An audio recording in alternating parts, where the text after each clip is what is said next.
we'll start with the Pledge of Allegiance. I pledge allegiance to the flag of the United States of America and to the republic for which it stands, one nation, under God, indivisible, with liberty and justice for all. I thought we decided last time that Kate, we need Kate, yeah. We would just have Kate do it. But we weren't going to tell her. Right. Now you know, Kate. You know, we had our SSD governing council meeting last night, and they also started with the pledge, and it was just as terrible. If it makes you feel any better. 25 people being on the call did not make for an improved experience. I believe it. Do we have any citizens' comments for tonight? I did not receive anything by email. Okay. Then, Kate, if we could please do a roll call. Jamie Allen, Here. Dan Brule, Melissa Narrett, Here. Keith Ravenberg, here. Lindsay Spencer, Here. Carrie Trostel, here, Mark Walmer.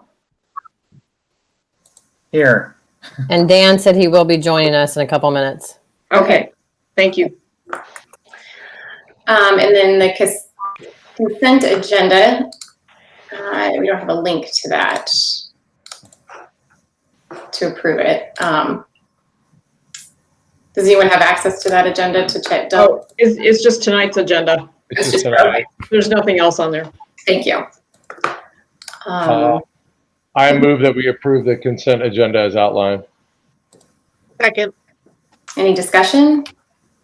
All in favor, say aye. Aye. Hi. Hi. Any opposed? All right, and then we'll move on to the superintendent's report. All right, so our only item tonight is the preliminary budget. So in just a second here, I'm going to turn it over to Steve Chodas to take us through that. And then after he's done, of course, he can take questions. And then I've got a couple more kind of additional comments about just a couple minor changes that we'll still be making in terms of preparation for COVID.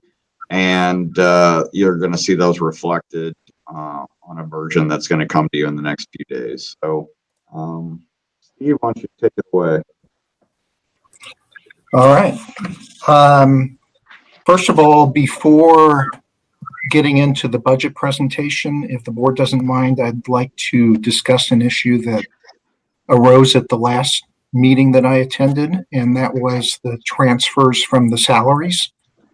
I don't know, can somebody tell me how to show my screen? It should be, you go towards move your cursor to the bottom. Right. You should see that looks, actually you can go to present now on the far right. Okay, let me try that. Or and try.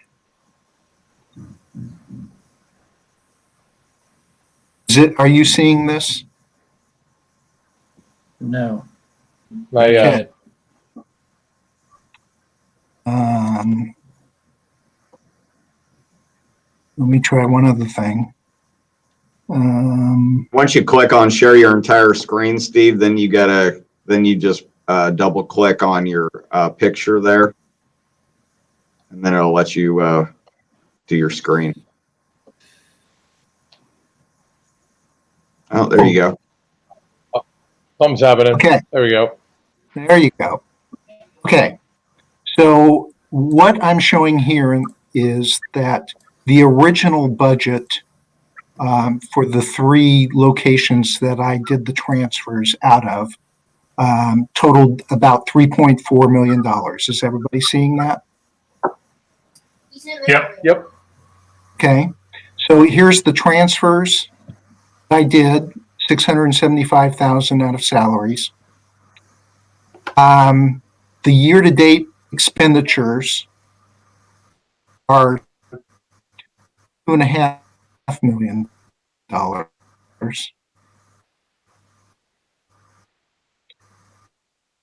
which leaves an available of 170,000, which is this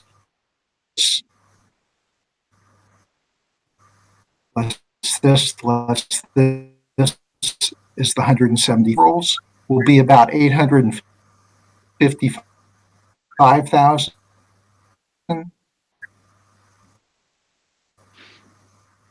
Leaving another 685,000. So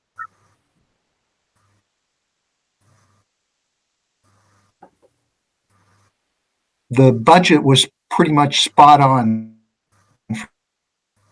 for the salary.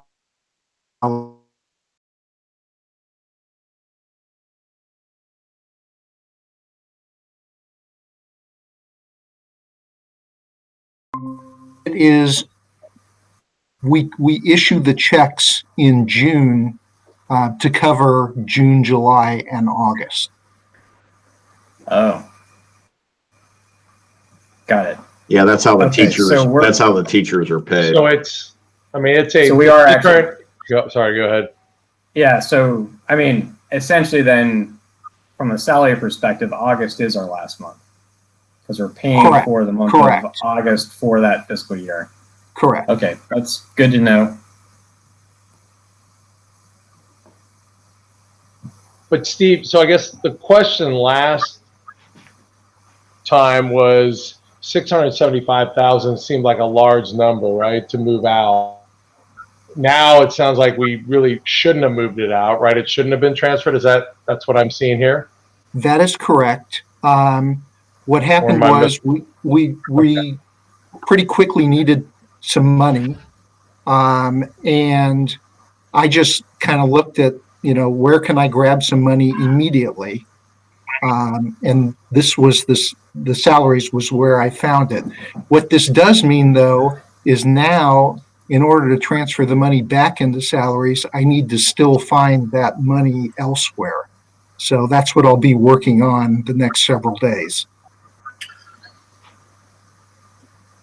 So what did we need that money for that was unaccounted for in the budget?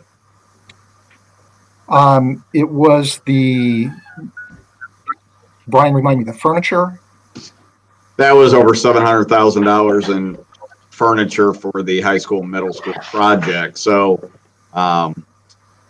we knew it was going to come at some point. Whether it was going to fall on this fiscal year or next fiscal year was somewhat up in the air. But then that was, that's why we have our capital projects reserves, and the plan was for it to always come out of that. So this was just a convenience item where Steve grabbed it out of salaries, but now the money is in the budget.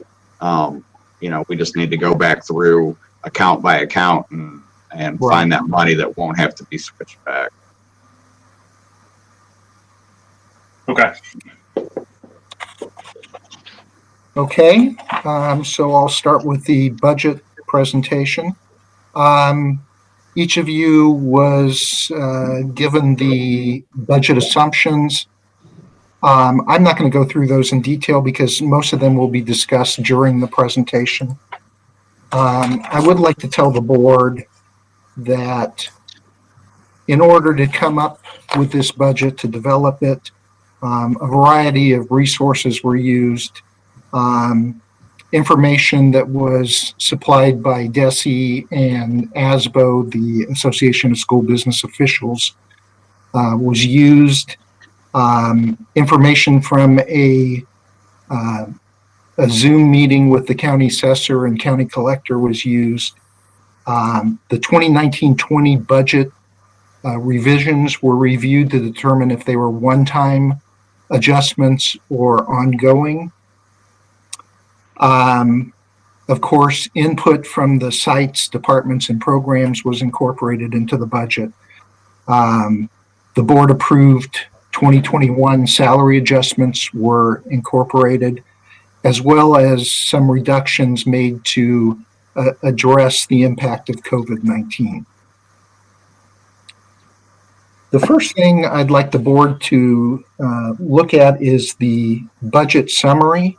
I'm going to kind of walk through that. If I'm assuming everybody has that. And Yes. okay. So the first thing I'd like to say is that the column that says 2019-20 year to date through May 28th,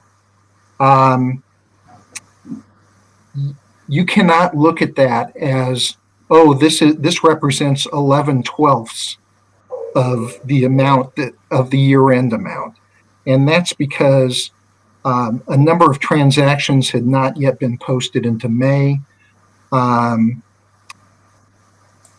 Something I'll be doing again the next couple of days, mainly because my focus has been on getting employee contracts out and developing this budget. So that's definitely been a priority. So the next couple of days I'll spend on entering the final transactions into May.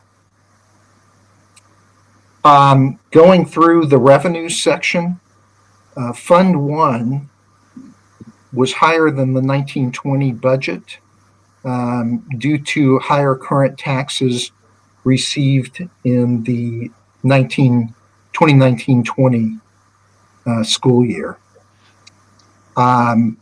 It's also higher than the 1920 year to date, mainly because the VIC revenue has not been received yet. That's received in June. And to give you an example, last year the amount was $378,000 that was received in June. Fund 2 revenues, those are lower due to an anticipated reduction in Prop C funds, as well as reductions in the basic formula and the classroom trust fund.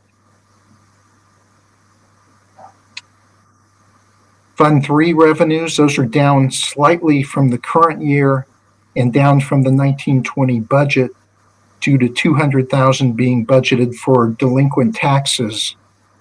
I noticed delinquent taxes were up quite a bit from their historical amounts. We've not received anything yet this year that would cause that to happen, so I'm not sure if something's still going to hit the end of June or that I'm not aware of, but I was a bit surprised by how much was budgeted for the delinquent taxes. Fund 4 revenues are lower than the 1920 year to date due to the M&M surtax, which was $300,000 difference, and lower than the 1920 budget due to the current taxes of $350,000 and again delinquent taxes of $200,000. So those were reduced and created the difference. The Fund 41 revenues, those are down because the final bonds were sold in 1920, in the 2019-20 school year. Moving on to expenditures. Fund 1 expenditures, those are higher than the 1920 budget due to increases in salaries that were somewhat offset by reductions in insurance and technology. And if you're looking at the 2019-20 year to date, that's down so low because, as I mentioned earlier, it does not include the June, July, and August payrolls. The Fund 2 expenditures, those are higher due to salary increases. Obviously, Fund 2 is pretty much all salaries and benefits. Fund 3 expenditures, those are higher than the 1920 budget due to increases in the debt service principal and interest. Fund 4 expenditures, those are lower due to the ending of the asbestos projects, which accounts for about $430,000, and tech equipment, about $85,000, and phase equipment, about $160,000. Fund 41 expenditures are down again due to the completion of the 2018 bond projects. Looking at the fund balance, you'll note that there is a projected deficit of $3.8 million, of which the vast majority is due to the bond projects being completed. So, in other words, we've sold the bonds, so we're not getting any revenue, but we still have expenditures that we need to incur. So, of that 3.8 million, you can see 3.2 million is the bond projects. Any questions on that page? No.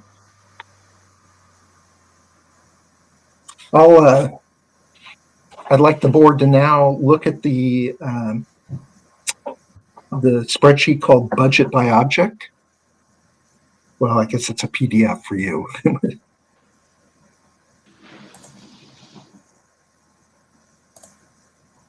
So this is another way of breaking down the revenues and expenditures.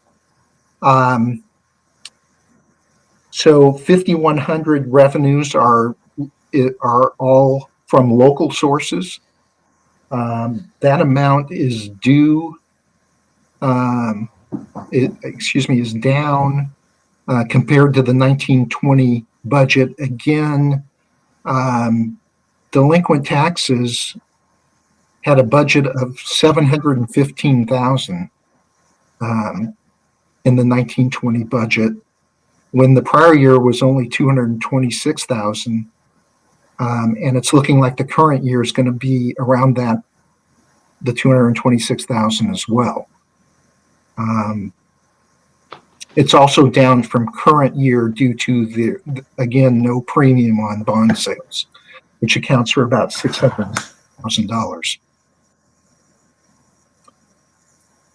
Looking at 5,300, the state revenue, that's down to the prior year formula adjustment that was received this year of 48,000. So they recalculated last year's formula, and some people get some money taken away. We were fortunate. We received $48,000 from the state. But again, we can't anticipate that next year. 5,400 federal revenue. That's down from the 2019-20 budget due to projected decrease in the school meal programs of 38,000.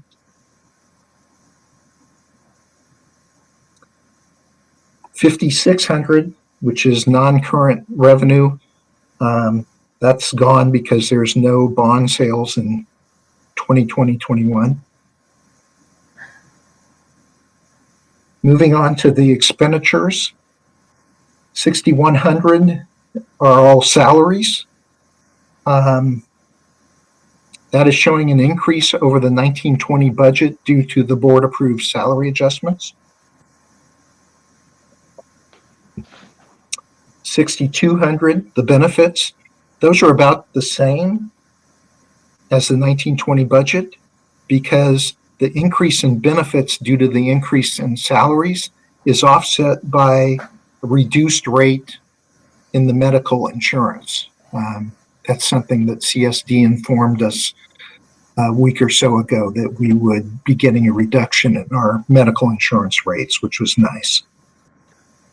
Just to chime in, I believe that was a 2% actual reduction when we had forecast a 5% increase, but we happened to, and it was perhaps because due to people not being at work and different angles to that, but the end result is instead of a 5% increase in insurance, there was a 2% reduction overall. So that was good news. Yes. 6,500 capital outlay, that is down due to, again, to the completion of bond projects. And finally, 6,600 debt, that's higher than the 1920 budget due to increases in the debt service principal and interest. And I also provided the board with detail information on the revenues and expenditures. But obviously I'm not going to go through that in detail. So at this point, I'd like to open it up and to the board to see if there's any questions I might answer. Hey, Steve, this is Dan. If I look at the last document you looked through, the by object, it looks like if I net out the bond issue stuff and the debt payments, are we budgeting 2021 that our expenses are going to be up by $1 million and our revenue are down by $1 million? So we have is that what that looks like? If you exclude what? The capital, the debt payments and the capital projects, like the 6.5 million drops to 2.5. So if you take those out of the revenues and those payments out of the expenditures, it looks like our revenues are down $1 million and our expenses are up $1 million. Oh, pushing, you're pushing. Watch out. Compared to the 1920 budget?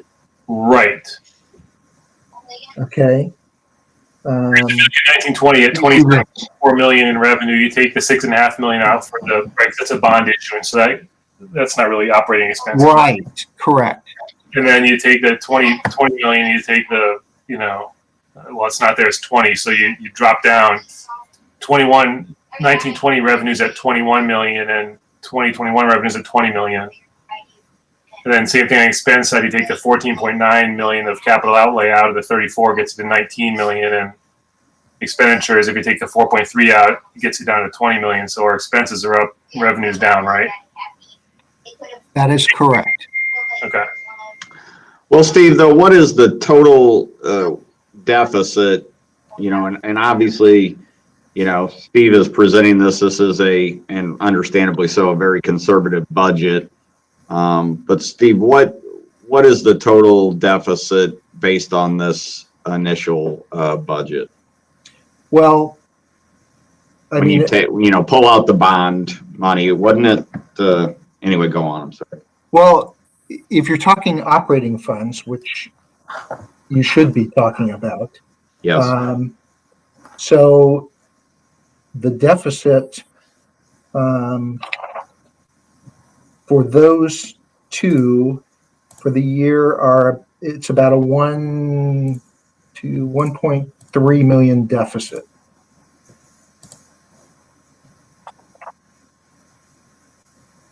Right. If you go back to the first document, the budget summary, you'll see on the second page in the highlighted box, it says operating funds 1 and 2. That shows that the anticipated revenues are about 16.4 million, whereas expenditures are 17.7, so about a $1.3 million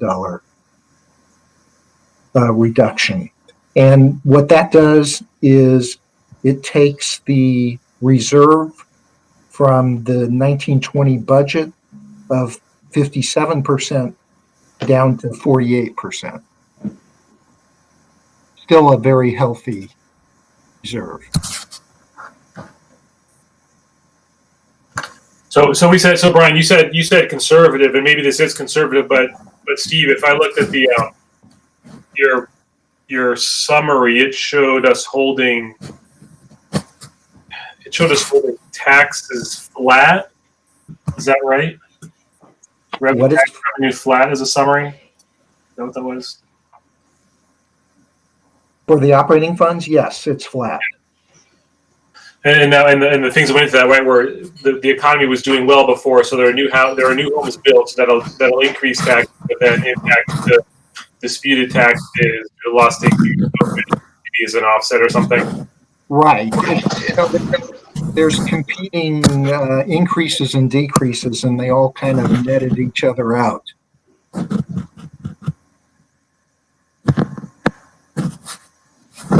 Okay. I'd be interested, well, separate for this discussion, and I won't be here, but interesting to see the impact on the 10-year plan.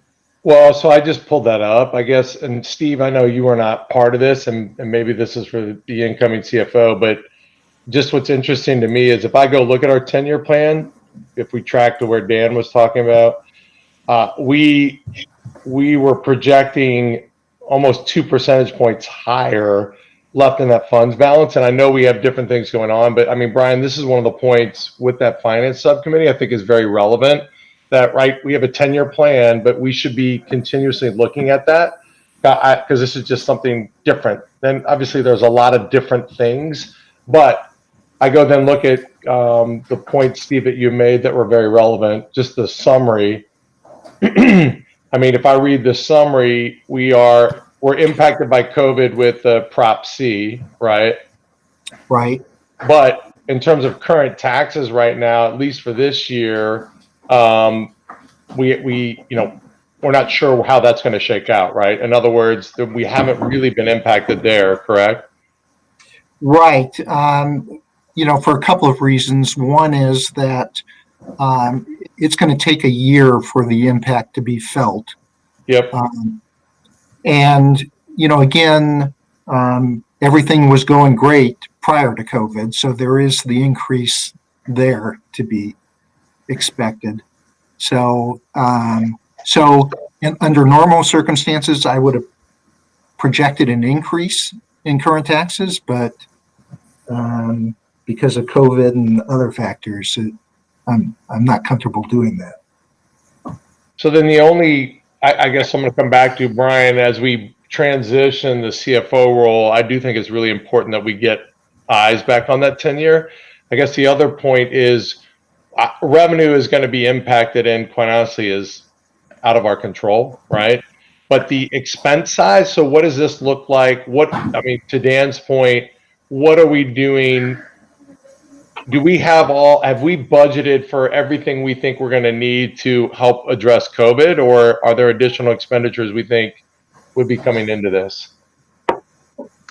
There's several pieces of it that are already built into the budget. There's going to be one additional account that I just recently asked Steve to create, which will be included in the follow-up budget you'll get in the next few days. And that'll reflect some, specifically a COVID supply account. But the current budget already reflects some increase in building supplies. It already reflects an increase in computer software because we're looking at some additional software that would support virtual learning. It's also got some additional sub money built in, and also the possibility of adding some additional stipends if that was needed for people to help out with some virtual positions. So basically the only additional will be $60,000 in a specific COVID supply account. The other pieces have been accounted for in the technology budget. It's budgeted that we'll have additional devices, so we're 1-to-1 on kindergarten and first grade. And then we've also already bought a lot of supplies out of this year's budget, things like PPE equipment, electrostatic cleaner for the building, a lot of the Purell stands, hand washing stations, etc. So there'll be minimal impact beyond what you're already seeing reflected in the budget. Hey, Brian, is there any chance that we'll get any federal money to compensate for the COVID piece? So that WashU right now actually has consultants coming in to account for all of their COVID dollars, and they're going to go to FEMA and request money. I don't know if the state or federal government might be doing that for school districts. Well, I haven't heard of anything for FEMA, but we will get $42,000 from the CARES Act, and we'll be applying for that in the next few weeks, and that will directly go to any of these COVID-related expenses. Okay, that's good. Steve, I've got a question about our accounting, and this is more about what I challenge the next CFO for, less you. So one of the things that you pointed out is that we pay our teachers for the entire summer in the month of June. And obviously we're pretty much just doing cash accounting here, so that makes sense. But how hard would it be to align those expenses so that we maybe do an accrual entry for July and August, and they align with the fiscal year, so that when I'm looking at just the month of July and August, I'm including those expenses. Right. Well, I'll start off by saying I'm biased. I've never worked in an entity that is not accrual. So I'm biased towards accrual. I think that's the way the real world works. The state of Missouri just allows school districts to do cash basis, and because it is easier to do, I think they tend towards that. Okay, all right, that's good to know. And just so you know, I took your fiscal year proposed budget expenditures and I converted it to Excel, and I was getting some odd numbers, and you explained it in the very first 5 seconds because I was doing 11/12 of like my total salaries category, and it wasn't matching the budget. So thanks for that. But I would like to see if you could send me the actual Excel spreadsheet for that. I think that would be helpful because I'm still off by a little bit from your final totals. Okay, and I plan on typing up the notes that I just went over with the board, and if anybody wants it, I can send them to you as well.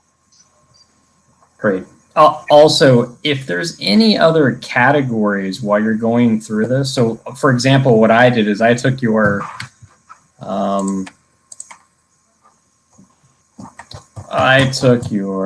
account descriptions and just filtered on anything that had like salary in it to get my total for salaries. Right. I mean, I don't know if there's some standard nomenclature that you have done with other school districts that you think we should start on. And the new CFO may have great ideas on this too. So I don't want to but just to educate me in the future, I think that would be helpful. I would love to be able to see certain buckets. And I know that the account codes probably already have meaning behind them as well. But if there's some standard ways that you like to look at some of this stuff, that let us know, because I think that might be helpful, especially if we want to start accounting for that with a separate kind of category when we're looking at some of this. Okay. Hey Brian, as I recall, when COVID started in this spring semester, one of the biggest impacts to the financials were paying for early childhood staffing but not collecting revenue. Do we perceive anything like that happening in the fall? I mean, if we can go electronic for the kindergarten through 12, what does that mean for ECC for a couple months of revenue? Well, we did. Steve calculated a percentage. We'd have to look at that, but a percentage decrease in the early childhood tuition. Okay. That I believe reflected in the range of, say a month of not receiving revenue from ECC. Okay.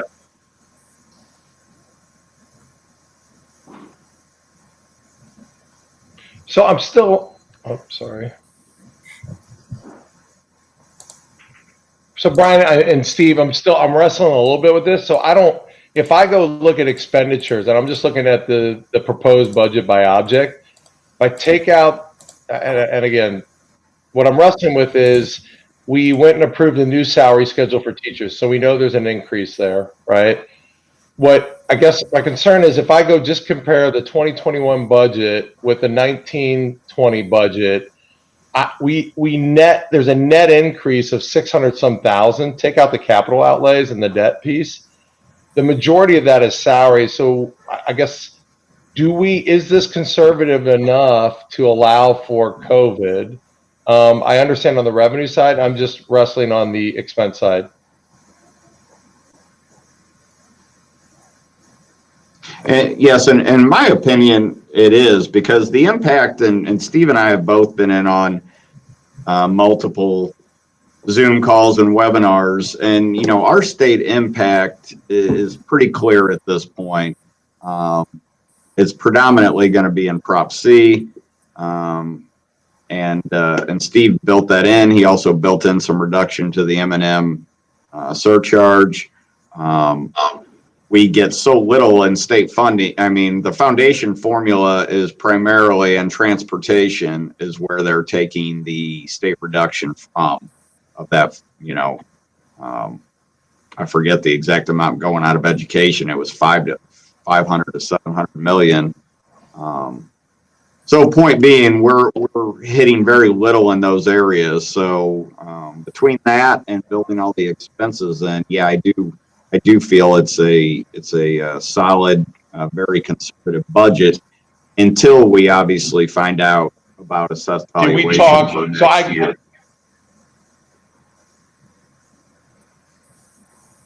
Right. And again, I'm not the revenue side. I'm less concerned about. It's more on the Okay. expenditures. The other thing we had talked about is, to the extent they're available, is buying additional hardware, right? Additional Chromebooks or devices for the younger group. Is that in here or no? It is. Yeah, the money built into the technology budget will allow us to go fully one-to-one across K-12.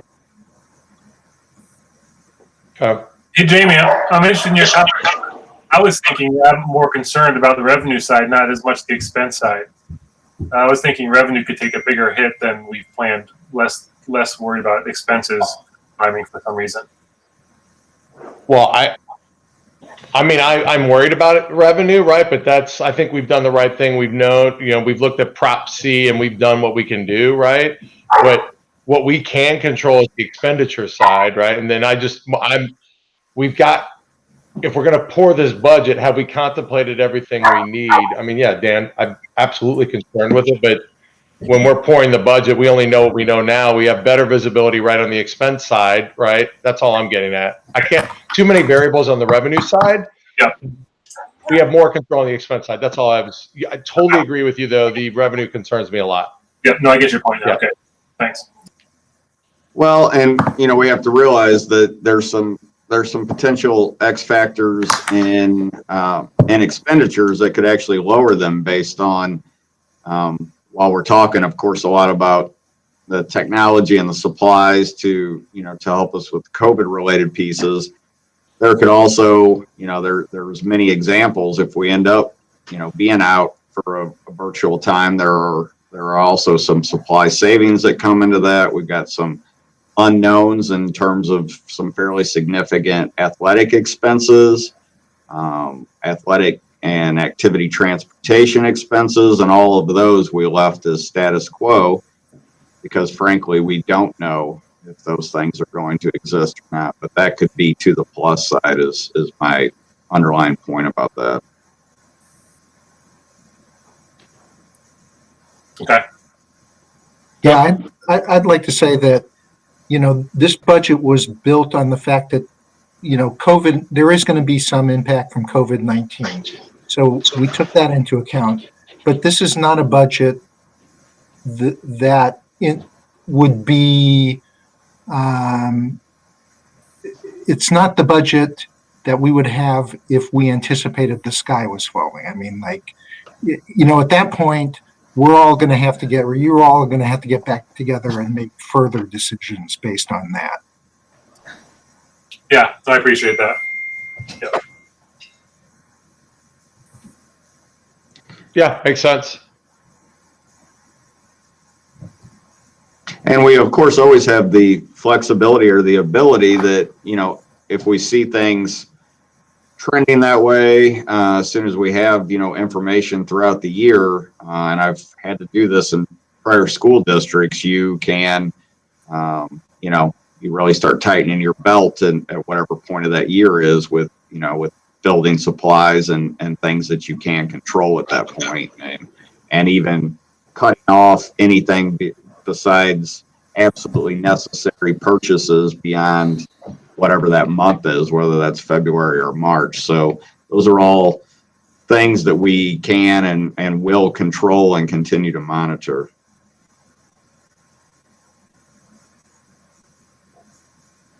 So I have a couple questions about actual budget items. If anybody has more questions about big picture stuff, I can. Okay, one of the questions I had is I noticed that in the expenses that a lot of the general activity fund budgets were all cut and lumped into one overarching category. And I was just wondering how that money would be, how it would be decided, like how much each group gets, if it would be based on previous budgets or how that was going to be decided and how it was going to be decided equitably. Are you referring to the student activity accounts? Yes. Okay, so student activity, what's available to each activity is determined by the revenue account offset by their expense account. But to show that for each activity is onerous and burdensome. So what I used to do in Springfield, and evidently what John did here, was we would just show a lump sum for that. And then the totals of those are pretty much the same, because the system doesn't have a way of showing, here's what each student activity has in terms of their revenues less their expenditures. Because again, what they have is not just a combination of the current year revenue and expenditure, but what they have coming over from prior years as well. So it's just the school district systems just don't allow for that type of accounting. So again, most of us just put a lump sum. Yeah, that makes sense. And then I assume you guys have some in-house accounting to know like what their running balances are. Right. Yes. Okay, that makes sense. And then my second question is a follow-up to one I asked last year, but after the budget process had already been approved, was about the sports spending. And Brian, this is really more toward you than to Steve. And you responded and let me know, we teased out like the different sports and which sports get what money and why. But I'm still concerned about how that money is split up. And I was wondering if you, in the next couple of weeks, could just give me some more insight into some of the lump sum categories, like the sports transportation and tournament fees and what was the other one? Oh, like refs, how those tease out between the sports. Because the numbers are still pretty inequitable if you just look at the individual group accounts. And I understand now that that's actually a very small part of the budget, that the bigger portion of the sports budget is those lump categories like transportation. But I would still like to see how those split up and to see that is an equitable distribution between the girls' sports and the boys' sports. Because and I know it's such a small amount of money, but even seeing things that like the girls' soccer gets $25 less than the boys' soccer, or that baseball gets $300 more than softball, even though it's not a lot of money, it just feels bad. Like it feels yucky. And I would really like to see that money is actually being spent equitably and how.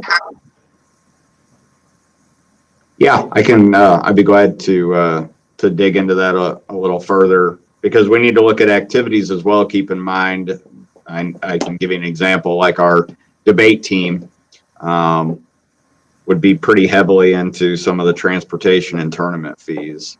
So that's just, one example of many. Yeah, and I'm not trying to call us out and say that we are doing something that isn't fair, but it's hard to see that we are doing something that is fair. Does that make sense? Mm-hmm. Like, it's not obvious that the way that the money is being split is equitable, and I would like to see that in a way that shows that it is obvious. Yeah, we can break that down further for you. Okay, thanks. Also, I think this will be something to look at, over a couple of years, because, for example, last year we had quite a bit more girls trying out for volleyball. We had quite a bit more boys in soccer. So this might even be an ongoing thing that we look at as we're seeing more involvement, because it had been a very long time since we had 3 girls volleyball teams. And so if we're seeing increases and we can kind of start doing some tracking now, this could also look totally different for different sports based on which sports are getting more popular. Yeah, I mean, truly the way it should work, and we can, Carrie makes a great point. That's why you should really ultimately track it over at least a few years, because you are going to, you should zero base this. So, it could be 1 year that, soccer needs, boys soccer needs uniforms, and the next year girls soccer needs uniforms. Right, and you said, you had mentioned in our previous email that they're all on a 5-year rotation about who gets uniforms, which makes perfect sense. Right. I would like to see that lined out, especially with the transportation and things like that. Okay.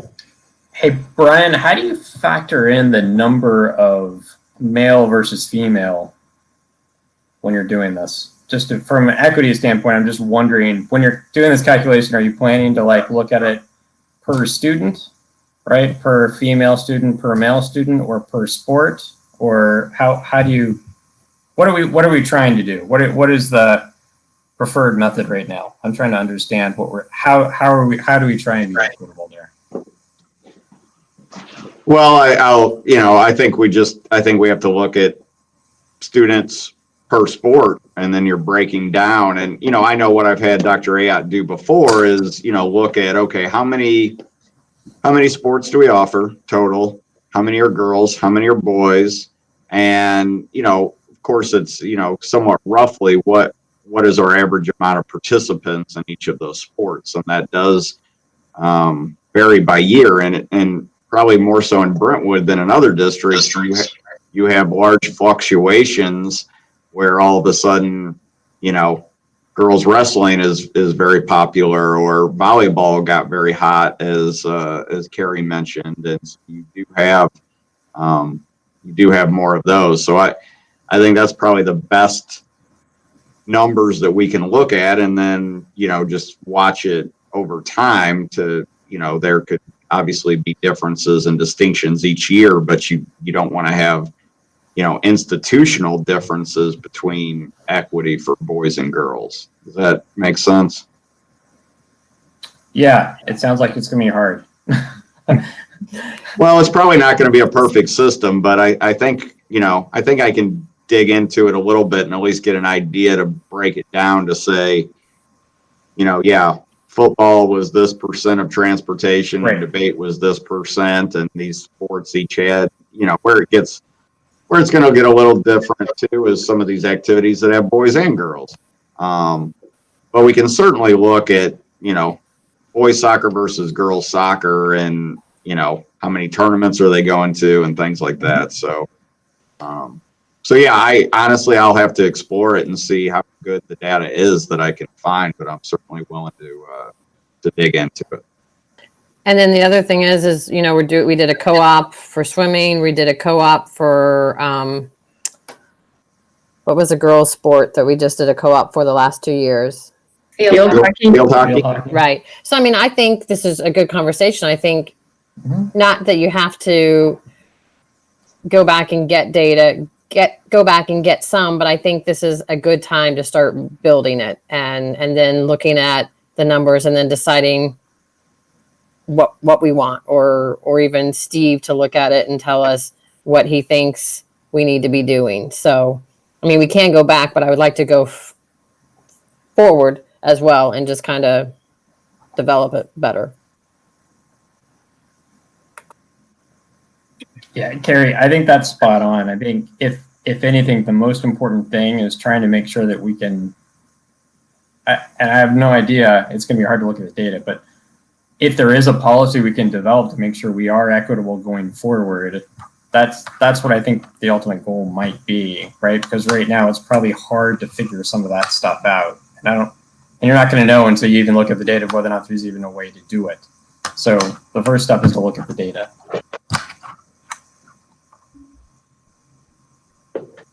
And I'll say one more thing. And then the other thing that would be nice is then we can go back to those parents who are saying, what do we need to fundraise for, that the district isn't going to cover? And then that gives them things to help enhance the program.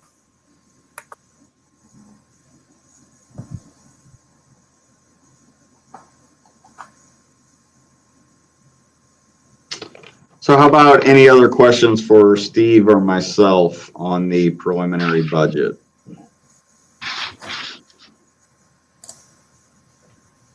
I don't have any. I'm good. Thank you, Steve. So then we'll come back and at our next meeting, come back to this preliminary budget. One more thing, Brian, on the sports, if we're looking at rental, can we also kind of have a side category that shows if we had to rent any facilities due to the construction, so that we're not, holding those numbers too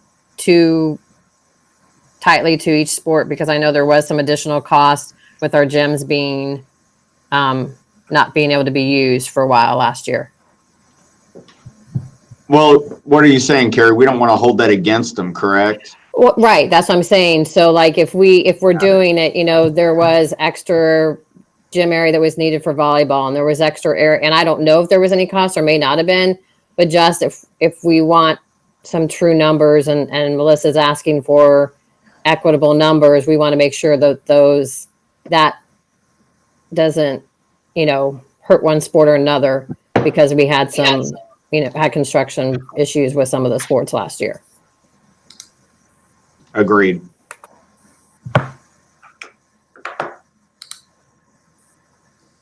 Okay, if there are no further questions for Steve, that ends our superintendent's report. And we will. Thank you, Steve. Thank you. Thanks, Steve. Thanks, Steve. Okay, so then that also ends our open session meeting, and we'll need a motion to adjourn to closed session for the reasons stated in the agenda. I move that we end open session and move into closed session for the reasons stated in the agenda. Second. Right, so we roll call vote. Yeah. Jamie Allen, Yes. Dan Boulay, Yes. Melissa Naird, Yes. Keith Ravenberg, Yes. Lindsay Spencer, Yes. Carrie Trostel, Yes. Mark Wilmer. Yes.